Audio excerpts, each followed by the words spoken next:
ఇప్పుడు మహిళ వారికి నిజంగా ఎప్పుడు కూడా అవసరం పడలేదు బయటికి రావడానికి. ఎందుకంటే ఆల్రెడీ వారి హస్బెండ్ ఎమ్మెల్యే, వారు నిరంతరం ప్రజల్లో ఉన్నారు, ఎన్నో అభివృద్ధి సంక్షేమ కార్యక్రమాలు చేశారు. Irrespective of the government schemes వారు పర్సనల్గా ఓటర్స్ని వారి సొంత ఫ్యామిలీ లాగా ట్రీట్ చేసి పండగల టైంలో ఒక అన్నలాగా ఉండి వారి చాలామంది మహిళలకి సపోర్టివ్గా ఉండడం జరిగింది. ఏ ఇంటికి పోయినా కూడా ఇగో ఈ గిఫ్ట్ మాకు గోపీనాథ్ గారు ఇచ్చిండ్రు, ఈ చీర గోపీనాథ్ గారు ఇచ్చిండ్రు, ఇది కేసీఆర్ గారు ఇచ్చిన కళ్యాణ లక్ష్మి మాకు, అంతే తప్ప కేసీఆర్ గారు ఇచ్చిన పెన్షన్ తప్ప ఇవే చెప్తున్నారు తప్ప ప్రభుత్వం నుంచి, కాంగ్రెస్ ప్రభుత్వం నుంచి మాకు ఫలానా ఇది లాభం అయిందని చెప్పేసి ఎక్కడ కూడా ఏ ఓటర్ కూడా మాట్లాడట్లేదు.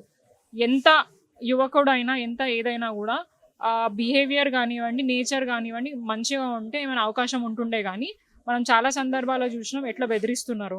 బహిరంగంగా మీడియా ముఖంగా ఎవరైతే ఇక్కడికి వచ్చి ప్రచారం చేస్తున్న నాయకులను, ఇతర పార్టీ నాయకులని ఇంటికి పోనీయము, మేము తిరగనీయము అని చెప్పేసి బెదిరించడం అనేది ఎంతవరకు కరెక్ట్?